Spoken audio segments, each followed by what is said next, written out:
Easy Wildcats podcast. I'm your host, Mike Luke. All right, I got a slight issue right here. Joined by Anthony Gimino, pinch hitting. Anthony Gimino, a big Red Sox fan. Thank you for hopping in here, Anthony. Appreciate you. Yeah, I'm not sure what the Red Sox have to do with anything. I thought this was the D-back show. So Yes. maybe I'm in the wrong podcast.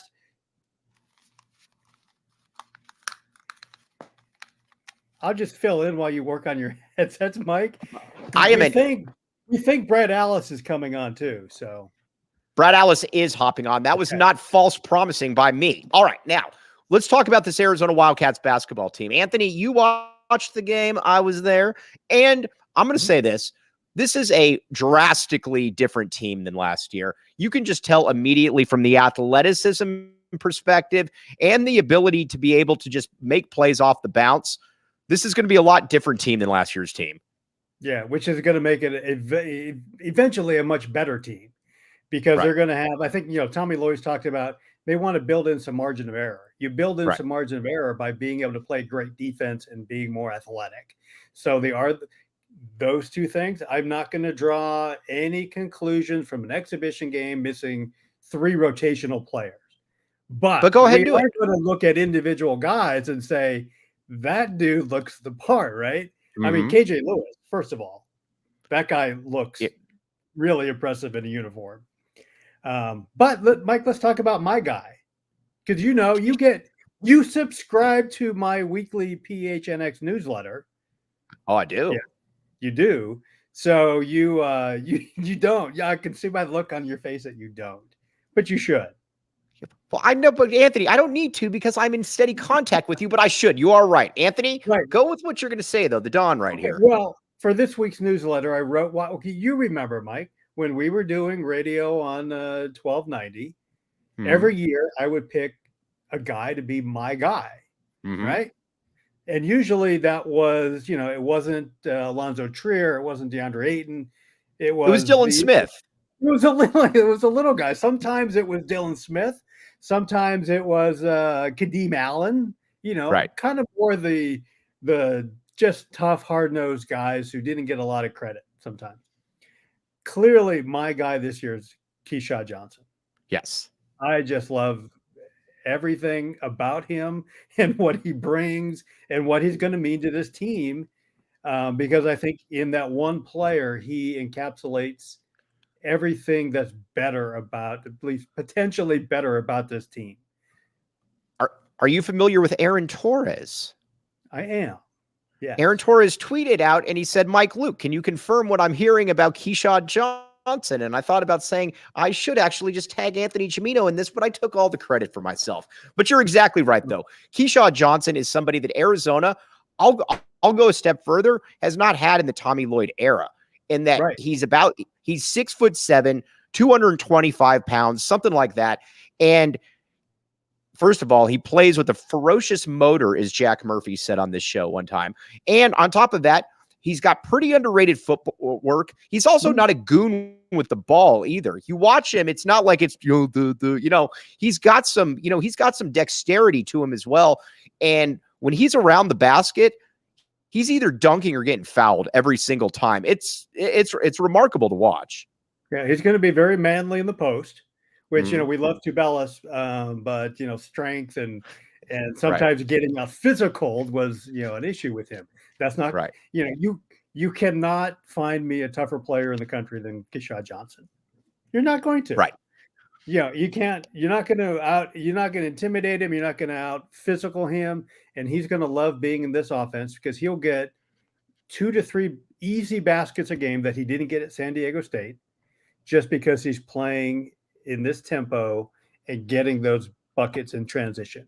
So everybody, you look at his stats. His stats at San Diego State don't overwhelm you. But they also play first 1 to 40 wins. Yeah, he was playing in a team that's in the bottom third or worse in terms of tempo. Now he's in a top 10 tempo team. He's going to just automatically get free buckets just because of that. Well, he's going to get a couple buckets a game just because he's cleaning up on the glass. Then he's going to get a couple buckets because he does have some moves. He is going to drive and get fouled, drive and get a layup. He's easy like a 14-point guy. I think he's a 14. Yeah, he's a falling 14 out of and bed 10, getting 14 14 and points. 9. Sure. Right, exactly. And he's going to get 10 points just by running the court. And I think that was kind of your point. And I think he sets the tone for everything on the defensive side. I mean, because let's be honest here. Last year's team overachieved. I mean, during the regular season, obviously. But I was never fully confident in the team just because you didn't really have the toughness was always, you had people that would talk, but they weren't necessarily tough. And on top of that, you didn't really have dynamic athletes. And that's with all due respect to Kirk Kriisa. He did some really good stuff, but I don't know that anybody would watch his play on the court and say, that's a tough dude out there. Whereas Keshad Johnson, we'll get to the perimeter in a second. I think he's going to set the tone for everything out there. He is like I said, he's a machine, Anthony. You can spike the football again. Yeah. Not everybody I pick as my guy ends up being great, right? You know that. Dylan Smith. Although I don't know. I'm not going to defend Dylan Smith anymore.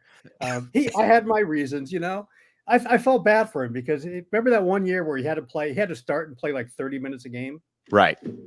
Come on, man. That wasn't that's not what he's here for. That's not his fault, man. He's there to play 12 minutes a game of good defense. But anyways, let's not talk about Dylan Smith. What is clearly more apparent about this team is that it's three-dimensional. Last year's team was two-dimensional. Offensively, it was two-dimensional. You had guys who could just camp out, shoot, set shot three-pointers, or you just threw the ball into the interior and had a post make a play. This team has the extra dimension of you've got multiple guys. Every new guy they added has a mid-range or off the dribble game or get all the way to the hoop game. Right. Three-dimensional. Just like us, we are now three-dimensional. Speaking of which, the third dimension right here, the great William Brad Alice. Hello, sitting in his gamer chair right there. Hello, William. How are you? Not my gamer chair, but yes, it's a gamer chair. It's a broken gamer chair too. So if I fall, you know why. All right, there's nothing wrong with that. I'll tell you what, though. Let's regroup here because we're going to talk about Keshad Johnson in this perimeter, which I'm very, very excited about. But first, a couple reads. When was the last time you guys went to Circle K? Be honest, Brad and AG. Be honest. It's been at least 48 hours for me. How long has it been for you? It's been at least a week. All right. Well, either way, just because they're slacking doesn't mean you should slack. Sorry. All right. Either way, join Inner Circle for free by downloading the Circle K app today. Terms and conditions apply at participating locations. Visit CircleK.com for details. I have been trying to get my street cred up, and so I have been hanging out on Grant and Oracle at that Circle K right there, nonstop, getting gas. I have gotten gas there twice in the last month. If that counts as nonstop, I will take it either way. And Shady Rays. Now you look at Anthony Gimino and say, that's the sage of the Southwest right there, a regal individual. What could make Anthony look even cooler? Shady Rays. Come on, check it out. Exclusively for our listeners, Shady Rays is giving out their best deal of the season. Go to shadyrays.com and use code PHNX for 50% off 2 pairs of polarized sunglasses. Try for yourself the shades rated 5 stars by over 250,000 people. All right, Brad, we were talking about it. Keshad Johnson is AG's guy, and this entire roster is drastically different from last.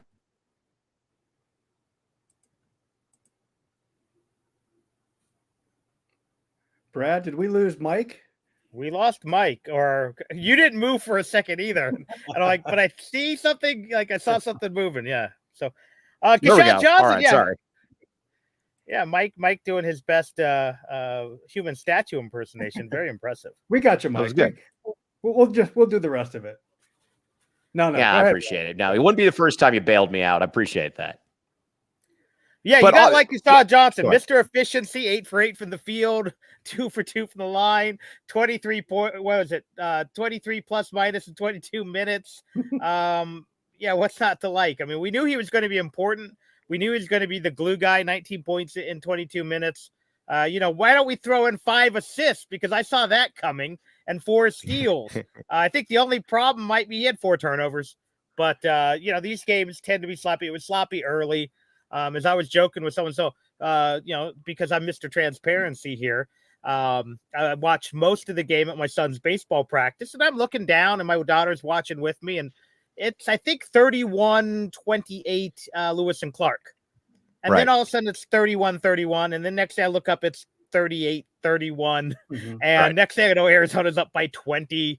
So yeah, it was one of the, and that happens these exhibitions, but the fact that, yeah, Johnson, we know he's going to rebound, we know he's going to defend, we know he's going to be high energy, but if the guy can shoot 50%, I think we're thrilled. And the fact that the guy shot 100%, had 19 points, again, what was it, 5 assists, 4 steals, and a 3. If he can do that once every 3 or 4 games, we're going to be thrilled. And yeah, the 3-pointer, and we know he likes the 3. He shot the 3 at San Diego State. We all also knew that his best game was the moving off the screens, whether he's screen and rolling or he's utilizing the screen. That mid-range game is not too bad for him. But yeah, if he can knock down the occasional 3, if he can be an efficient scorer, that just makes this a more potent offense. All right, let's talk about Caleb Love now. And this is for you, Michael Defoe. All right, Caleb Love was very kind of a lightning rod as far as, what people expected from him coming in this year. I think that he is going to be perfect for this team. I don't see him playing like he did at North Carolina. And quite frankly, Arizona had nobody like him last year on the team. They could get to the basket. They could get his shot. I don't see him having the 3 for 21 games just because I don't think Tommy Lloyd's going to allow that. And I don't think the offense is going to allow that either. Guys, I am a big fan of what Caleb Love brings to this team. AG, Brad Ellis. Yeah, totally. I think he's, he can be the high volume guy, but he doesn't have to be the high volume guy. So I think if he's super selfish, he will actually shoot less. I think that's his goal. I mean, if he wants to show he's the better all around team player who can fit in anywhere, he's going to shoot less and do like he did tonight and have 7 assists. Right. But he's also going to be a big shot taker. There's been some Arizona teams in the last 4 or 5 years. You had guys who did not want to take the last shot of the game. Last year's team. That's not going to be a problem, including last year's team. 100% correct. That's not going to be a problem if you've got Caleb Love on your team. Right. Yeah, I mean, obviously, yeah, going back to that, just like we didn't see Keshad Johnson being a high assist guy, I don't think we saw Caleb Love, although we thought he might pass the ball around more because, he's auditioning for something. He's trying to get in the NBA. He knows his role in the NBA is as a combo guard, if not a backup scoring point guard with his size. So the fact that he was 9 of 12, which is phenomenal, but three of the misses are from behind the arc, but he's 50% behind the arc. Right. You combine that, not only 7 assists, but 0 turnovers. Yeah. And again, I think a lot of Caleb Love's issues are going to be resolved now that he's back under the tutelage of Steve Robinson. I imagine that he and Coach Robinson probably had to have a long talk to see, where his head was at after last year, because there were some locker room things at North Carolina. He is a guy who can shoot you into a national championship game and shoot you out of a game against Virginia Tech on a random Wednesday. So, yeah, he has to play a little more under control because he's showcasing for the NBA. We talk about, guys who come back and have to showcase something. Some guys have to prove they can score. He can prove that he can be efficient without the ball. And tonight he looked pretty good doing that. Yes, and on the perimeter right here, listen, you didn't have Pella Larson, you didn't have Umar Ballo, leader of men, Mount Crevis, and you still had a lot of talent out there. That is, I think, what's really impressive about this. Just look on the perimeter. You were missing Pella Larson, but guess what? You had Kylan Boswell. We're going to get to it in a second. You had Jaden Bradley. You had KJ Lewis. You had Caleb Love. And let's talk about KJ Lewis for a second. Excuse me, sorry. I always like giving Sheer problems when they misevaluate players. KJ Lewis was a miseval. That is not what a fringe 100 player looks like right there. That is what a top 25 to top 30 player looks like. I expect big things from KJ Lewis, Anthony Gimino. And I'm sure you will love mentioning that to Sheer once or twice. But yeah, if you just showed me a picture of him in a uniform and said, is that a top 25 kid or a top 125 kid? I would have pointed to the top 25 group. Right. But just they have a lot of redundancy on the perimeter, which is a good thing. And even without Larson, they still, they started shooting. They didn't start off shooting great tonight. They ended up shooting a very respectable percentage, 9 of 26 from three. If they're in that range, great. 26 is probably too much for them in a real regular season game. But I think they're going to shoot fine. They got enough shooters, and they've got enough guys who can create now. We talked about that earlier, but that's the big difference. They got a bunch of dudes, including at the point guard, who can get his own shots. That they don't have to just sit off a screen. They don't have to sit and hope the ball comes to them and they can shoot a three. So they got a lot of depth. I mean, they still played, they played a ton of 10. They're 10 healthy scholarship players tonight. They were still pretty good. There's some young guys who played tonight who aren't going to be playing in the regular season. Right, Mike? Yes. There's certain players, but you can't play 13 guys, Mike. So we can play Dylan Anderson. We can find minutes for Dylan Anderson somewhere. I'm shocked that we're about 17 minutes into this. You have not mentioned Dylan Anderson before this, but I'm sure you're going to get there. Brad, KJ Lewis, what do you see? You've seen all the guys over the years. You're Hassan Adams, you're Jawan McClellans, different kind of players, but similar body stature at the same stage. Yeah, and I don't miss the grind of recruiting. I don't miss those phone calls 5 days a week. I don't miss getting tipped off that a commitment's coming and you have to leave dinner or your fantasy football draft or whatever. I miss though getting out to the events and actually looking at guys, because I like to trust my own eyes, and I can tell you there have been more guys who have stunk I've been right on than guys who were good that I was wrong on. And I would like to have thought that I would notice that KJ Lewis was pretty good. Because again, I didn't see him in person until the Red Blue game. And he lived here in Tucson for 2 years, my friend. He did. But my first thing, and I didn't hear you make this comparison, and I'm like, are we sure Hassan Adams didn't have a kid 18 years ago? Because he looks like Hassan Adams. Physically looks like Hassan. He's not as explosive. But that's like saying Hassan might be the most explosive player that's ever come through here. He's top 5, right? Right. I mean, that's like saying Salim Stoudemire doesn't defend as well as Reggie Geary. Okay, he's still top 3. But KJ Lewis is really good. And there's some rough spots. There's some things to iron out. And he's not a finished product. But I also know, looking at how recruiting rankings are done, a lot of it's based on your NBA upside, as opposed to how good you're going to be in college. That's why, and I know they do this in football more than basketball. There can only be 32 5-stars in football. I don't know if 24/7 does the same thing with basketball, to project one for each first-round draft pick. So you could be 33rd in the nation and you're a 4-star, even though you're just about as good as 30. So KJ Lewis looks like a misevaluation. Now, he's not going to have, I don't think, that huge impact this year because of the numbers game. But he's going to be like Hassan was as a freshman, where you kind of force your way onto a certain each game. You start getting a few minutes in there. And there are going to be games, much like Hassan and Andre, that they're going to be the difference makers. Right. One of the top 4 biggest mistakes Lute Olson ever made was in that 2003 Elite 8 game, starting Salim, who's my favorite player of all time in U of A history, and Channing Frye in the second half. Because when Hassan and Andre were on the floor, Kansas had no answer. In fact, I was there walking off the floor at the pond, and there was, I forget who was interviewing, Roy Williams, and his assistants were off the side, and they looked shell-shocked. They had no answer, because a month before, when they played him in, Lawrence, it was Salim who killed him and Jason Gardner. My point being, there's going to be nights, and it might be against the weirdest team, but it might be against UCLA, where KJ Lewis is the answer. And he's going to come off and play like he did tonight and score 14, 15, 17 points. And then 2 nights later, or a week later, against Oregon State, he's going to play 4 minutes, because it's just not the right matchup. And I might have my teams wrong, obviously. But that's, I think, going to be the case for a lot of guys this year. If you notice tonight, Kylan Boswell and Jaden Brantley combined for 2 assists. Right. Arizona won by 40.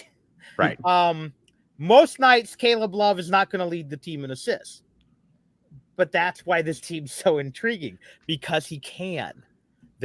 My guess is we're going to have 4 different guys, maybe 5 different guys lead this team in assists at different points this year. Tommy Lloyd was having a little bit of fun with our buddy Bruce Pascoe here. You guys are going to like this. That's called a tease. But first, BetMGM. Before the year, I told you, Vegas is behind the University of Arizona Wildcats when it comes to football this year. Anthony Gimino is co-signed to this one as well. I still think they're a little bit behind. But again, sign up for BetMGM. Use bonus code PHNX. Place your first BetMGM sportsbook wager through the BetMGM Sportsbook mobile app of at least $10. You will receive $200 instantly in additional winnings, regardless of your wager's outcome. Check out the show notes for details. And again, take the over of the Wildcats. It's too late now, but you should have taken it before the season. All right, now let's hear let's see here. Okay, let's talk. Here's what Tommy Lloyd said.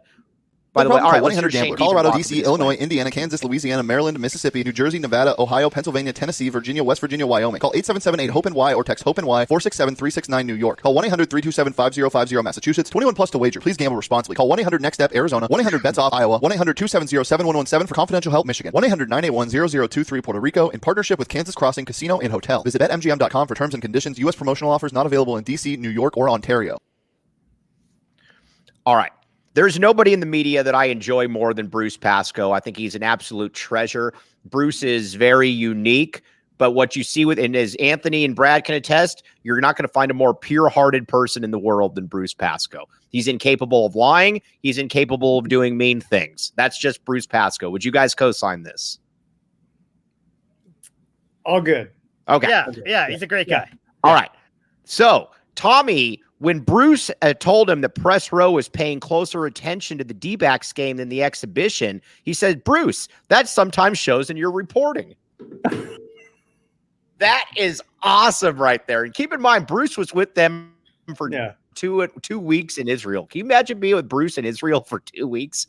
But that's awesome. Tommy Lloyd also gets it, though, because I guarantee you he was saying it with a smirk. He wasn't basically saying, stay 15 feet away from me or whatever it was. This just feels, and we talked about this a little bit before, and I want to get your take on this, Brad, as well. This just kind of feels, and it's a different era, but this just kind of feels more like the Arizona basketball that at least I came up watching. Yeah, I'm going to go find that video. Mm-hmm. But I think you're right. I mean, Tommy probably said it with a smile and with a little bit of purity in his own heart. Right. Whereas Sean Miller would have said it with a purpose. Right. And maybe a glare. Yes. Right? Yes, for sure. But Bruce, that sometimes shows in your reporting. Very good. And I'd like to see the video. He might have been talking about press row in general. I mean, we know the other characters out there. For sure. I haven't seen it yet, but I'd love to see it because my goodness, there are a lot of characters covering Arizona. Yes, I can't even imagine some of these people. By the way, Mike, I'm going to tap out, leave you and Brad because you only need one government employee to all right, real quick before you sign off.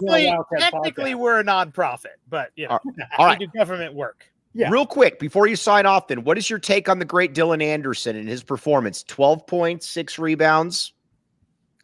Yeah, well, less about the actual exhibition game and more about he looks just physically so much better. Yes. I know you've talked about it a lot because you are the Dylan Anderson expert. Sure. But his physical remake from freshman year to sophomore year is apparent. Has he moved ahead of Vasar in the rotation? Probably. Just based on tonight, for whatever, take that for what it's worth. Vasar, you would have thought last year was the guy ahead, lost his confidence, lost all his playing time, and now he's got to fight for it back. And I think that's not super big opportunity for Dylan. All right, so, Anthony. I'm impressed, Mike. That's all I wanted to hear. That is our show clip for today. Anthony Gimino, we appreciate you as always, my friend. Hey, guys. Take care. All right, thanks. All right, Brad, let's talk about this backcourt a little bit here. Jaden Bradley, I don't know if you saw it or not. Jaden Bradley had a dunk in traffic. He's and we're going to get to Boswell because Boswell is going to be the bigger contributor this year. Bradley reminds me a little bit, and again, is he? I would assume, but just because he's been here. He's got there's Paul. Go ahead, say it. Go ahead. Bradley's looked better I've seen him play four and a half games or whatever. If you count, Boswell didn't look great overseas. Right. He didn't look great in the red blue. He looked okay tonight, but Bradley's been the better guy so far. Right. He's definitely more athletic. And there's definitely minutes for both guys, but man, and I know someone wrote it here. I think it was, well, I'm not going to repeat that because it might reflect poorly on me, but the guy who likes a certain type of bean thinks that he's going to run 60% of the time, and I could see that. Now, a lot can change between now and the first real game, but yeah, I think right now, to me, Bradley just looks a little more comfortable. And maybe, again, it was a long summer for Bradley. He had the USA stuff, or excuse me, for Boswell. But I could see the ball being a little bit more in Bradley's hands. And again, not that Boswell's not going to play. I mean, again, KJ Lewis is probably your fifth perimeter player. And that shows you how good this group is. But yeah, I think Bradley has a big role. Bradley definitely has a big role. And I think with Boswell, I think in Udafo popped back in here. He said Boswell's kind of a 3-level scorer. I think Boswell, we're going to see with Boswell that he just clicks under Tommy Lloyd. I think that you watch him, he's slimmed down a little bit. I've never bought into that. And again, I know that it's different now because a lot of kids just want to leave after 2 years or whatever it is. We've seen a lot of players here that we know what 1 and dones, 2 and dones look like. That is not him to me. He does not look like that kind of an NBA player that people are going to come, and say, bring you in. But like I said, I disagree with you a little bit there, Brad. I like Boswell more in this role. I just think he looks steady. I think Boswell is going to be 14 points, 4 assists, 3 or 4 rebounds, something like that. And I think again, I was answering your question as if he's the point guard. He's a better scorer. Yes. He didn't have an assist tonight. Again, I think Bradley has played better as the point guard. I think Boswell definitely can score. Boswell's, again, and there'll be nights Boswell leads his team in assists. Again, I said that it's going to spread around. But if we're taking the entirety of the last 5 games, the 3 overseas, red, blue, this one, Bradley's been a little bit better. Now, do I think Boswell's bad? No. Boswell was a very efficient scorer tonight again. And we've said that about almost everybody. And I think we're going to say that about everyone but Poly M and, well, Poly M. Everyone just else. Poly M, right. When Vasar 60% shooting is one of the worst of the starters, you had a good night.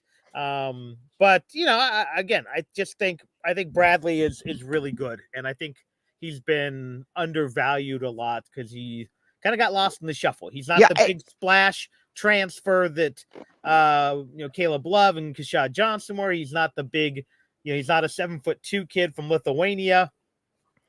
He had an up and down season at Alabama, but I think he is going to be a really important player for this team. I think there's a little bit, and again, he's not this player. He's not this because, again, I'm talking about a top 3 or 4 player in school history, in Mike Bibby and Jason Terry. But I think there's a little bit of that here. And again, not nearly to that extent, in that one of these dudes between Boswell and Bradley, one of these guys is going to be here longer than the other one. Just, I'm not saying that one's going to be in the NBA. One might just go overseas, whatever the case may be. But I think you have some pretty good point guard stability there for the next couple years with these guys. Ironically enough, Bradley's build and game reminds me a little more of Bibby. And no one's Bibby, but he's that thicker guy. He's, kind of likes a little bit of contact. Bradley's a little bit more of a dynamic athlete, which JT was that fluid. Right. But yet Boswell may be the guy who's here longer just because he doesn't have an NBA game. Right. Or a traditional NBA game. Although you see a lot of guys who are starting to be built like him. So yeah, I think though that comparison of those two guys as dual point guards, and I think there's a lot of similarities to that team. When in reality, there were times Miles Simon could run that offense. Mm-hmm.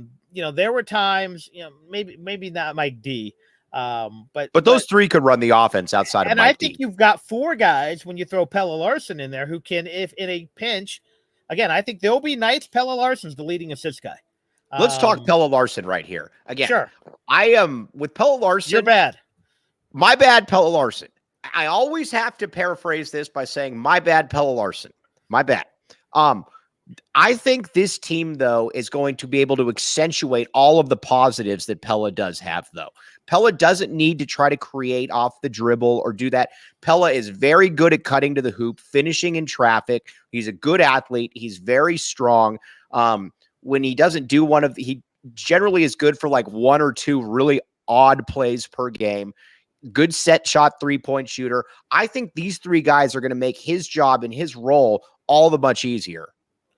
Yeah, one thing I could see, though, I could see Pelle Larsson having the ball in his hands for game winners because you're going to have someone's third defender on him. Time's ticking down. You're playing man-to-man defense. Who's your best defender going on to? Right. Caleb Love, right? Right. Then probably Boswell. Then Larson. So if you're getting a guy and suddenly you got the guy, again, someone's third defender, he can create off the dribble at times. He can get into the lane. And then if he misses, Keshad Johnson's there for the finish.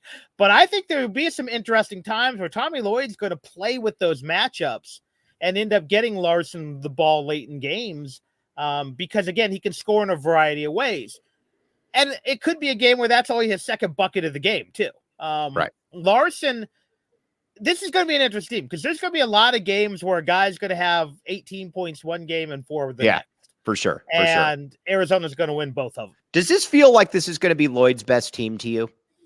Maybe not that they'll be a number one seed, but the team when you hit NCAA tournament time is going to be the toughest out. Yeah, because they're the most versatile.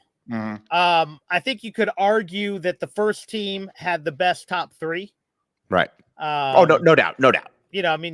Matherin, Terry, Tabellis, I know right. Koloko was drafted higher, but this one, though, is so much deeper. Again, you can play a variety of basketball. Right. You can go 4 guards and still have a 7-footer in the middle, or you can go 4 guards, have Keshad Johnson in the middle. Right. You can throw a tough lineup out there. You can throw an athletic lineup out there. You can throw length out there. You can throw speed out there. So yeah, you've got great. Again, the only thing you don't have is that pure 6'7" scoring wing. But you could also throw out 4 6'4" guys. Right. Who can score. So yeah. So I could, you can just, they can play so many different. Maybe the only thing they can't play is that pure physical Big East basketball. But I don't know why I don't know. But honestly, you still might be able to throw out Ballo, Keshad, KJ Lewis, Caleb Love, and Kylan Boswell, and maybe play that way. Yeah, I think you can play that way. Or you just try to run that team off the floor. I think you can play that way. Real quick, also, time to become a PHNX diehard. No better time. Get all the merchandise, all the cool stuff, discounted rates, and you can, let's see, what else you got? Discord chats, watch parties, all kinds of different stuff, and access to all of the different stuff right there. Become a PHNX diehard. See, I disagree with there a little bit, Brad. I think this team can play pretty much any way you really need to for the reasons you just laid out. If you got to go big and tough, I can go Umar Ballo. I can go Keshad Johnson.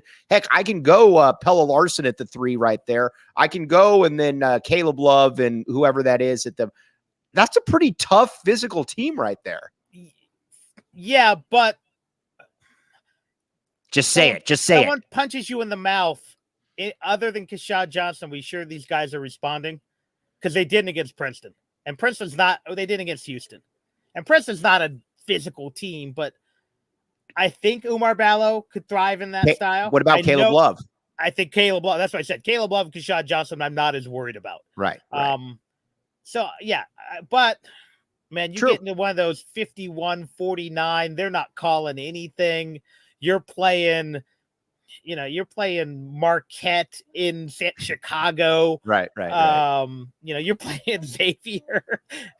So yeah, it could. On the other hand, maybe you just throw out all those athletes and you just run them off the floor.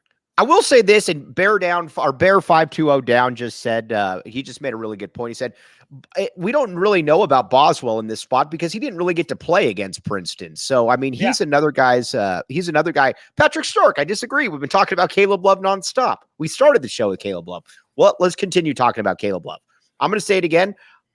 Arizona had nobody like Caleb Love next year. Again, I don't want to make him out like he's, like he's Gilbert Arenas. Not saying that, but he's clearly a dude that when he gets the ball, he can get his, and he can get it in a variety of ways. He can get to the basket. He can pull up. I think what people like you Defoe are saying is they just need it to be more efficient. And that's a very, very fair. You can't have a guy shooting 35%. You can't have if he's around 43%, I take that all day and run with it there, William. He knocked Coach K out of the Final Four. He played a national title game. He gave Coach K an L. We will take it on his last home game. Right. Yeah, the dude's a gamer. Again, last year, not a great year. Last year, that team was dysfunctional too. That team, a lot of the blame goes to Love, and it can't all go to him because that team just underperformed. Doug Gottlieb, I thought, made an interesting point when he was talking about time to time when he does. His foot in his mouth. Yeah, he does. He made an interesting point on here a while back where he said, if you watch Hubert Davis's teams, this was essentially a low grade NBA offense that he was running, where I'm going to stand here at the top of the key. We're either going to go high pick and roll, or we're going to do something where you're going to dribble the ball for 15 times. You're not going to really have that with Tommy Lloyd's. You're going to be in position to maybe get 2 or 3 dribbles, but you're not going to be sitting there where the defense is just going to be staring at you for 15 seconds either. No. And again, the thing I come back to over and over is Steve Robinson. If this kid was a turd, if this kid couldn't be coached, Steve Robinson is at the end of his career. And I don't know, 2 years, 8 years. You're not going to bring a guy back you've already coached if he's going to make your life harder. Right. For sure. Again, did they probably have to have some heart-to-hearts with Caleb Love? Yeah, they probably did. But my guess is that I feel like he's fully aware that he knows he can't just be a volume scorer and get in the NBA. He's got to show that he's probably, again, a scoring point guard off the bench. A guy who can slide to the 2, but is probably going to have to play some minutes at the 1, which means you're going to have to distribute the ball and play some defense. And I think he seems to have bought into that. And I don't think Tommy Lloyd does not strike me as a guy who plays baseball card recruiting. Right. And what I mean by that, and I think Miller was at times, and I think a guy like Steve Alford. Oh, this is a really good card. I need it. Need it. Got it. Oh, wait, I have 9 ball dominant guards and 1 big. But they're all 5 stars, so I need these guys. I have 5 Kobe Simmons on the team. Sean Miller brought in all these 5 stars who didn't fit his system. That's why he was better with Kevin Parham. Didn't sniff the NBA. I don't even know if Kevin Parham played overseas for more than a year. But he was better when he had the Solomon Hills. Solomon Hill were better than Kobe Simmons, who's a guy who did play in the NBA as a 5-star. Better than Raleigh Alkins. Right. Better because Alonzo Trier did not fit the Millers. Miller's a system coach. Lloyd, I think, is much more like Lute Olson. Give me these cool pieces. What can I do with it? Right. If Lute reinvented himself 4 times. I think Tommy Lloyd just reinvented himself for the first time. Yeah. And I think Caleb Love fits into that scenario. So, yes, are there going to be nights that he's going to drive us crazy and he's going to put up a Mark Lyons stat line? Yes. And then he's going to put a dagger in someone's heart. Hopefully it's in Durham, North Carolina. All right. Now, you might have watched him in North Carolina and said, man, I got a headache. I need some OGs. Check out our friends at OG's Brands for yourself and try one or a few of their many delicious flavors. Check them out across all socials at OG's Brands and online at ogsbrands.com. To find them at a local dispensary near you, must be 21 years or up to enjoy responsibly. All right. Fili B. Got to talk Fili B here for a second. He's kind of been, I don't want to say a running joke. That's not the right term, but it's kind of been Fili B's been fun banter. I'll tell you this. I think there's something to be said for somebody that's every bit of 6'8", who comes in and is every single minute looking to get his shot. Let me ask you this. Does Fili B ever play consistent, meaningful minutes at Arizona? He might, if he sticks around. I'm kind of okay. I got this that. for you. Let's go with this. What place in the Pac-12 does the starting lineup of Fili B at the 3, Dylan Anderson at the 4, right, Henry Vasar at the 5, Conrad Martinez at the 1, and KJ Lewis at the 2? I was going to finish. Oh man, probably about 5th or 6th. I was going to say about 7, 8, something like that. Yeah, that's not a bad lineup. I was going to say, Brad, you're going with an all-white lineup until you introduce KJ Lewis into it. Well, I didn't go whitewash. Which, if anyone ever played Suns versus Bulls on the Sega, you could do. I was going to say it's on Sega, yeah. Yeah, and that was always my lineup I'd insert, and then I'd go down 10 to the Bulls and have to rally back in the 4th. But Fili B is not a lost cause, I guess, is probably the best way that I could put it. Again, there are a lot of Arizona teams that Fili B and Dylan Anderson would be rotational players, and they may not be on this team. Right. But they're not bad. If Dylan Anderson sticks around for all 4 years, we do agree that he's a starter at some point. We do agree with this. Well, only because the only way he doesn't start is they just keep bringing in guys over him. Right. But he could be good enough to be a starter on a good Arizona team. I just don't know if these guys stick around. Right. That's because Fili B could look. Do I want to try and be a rotational 3 at Arizona, or do I want to go transfer to St. Mary's and average 12? Right, for sure.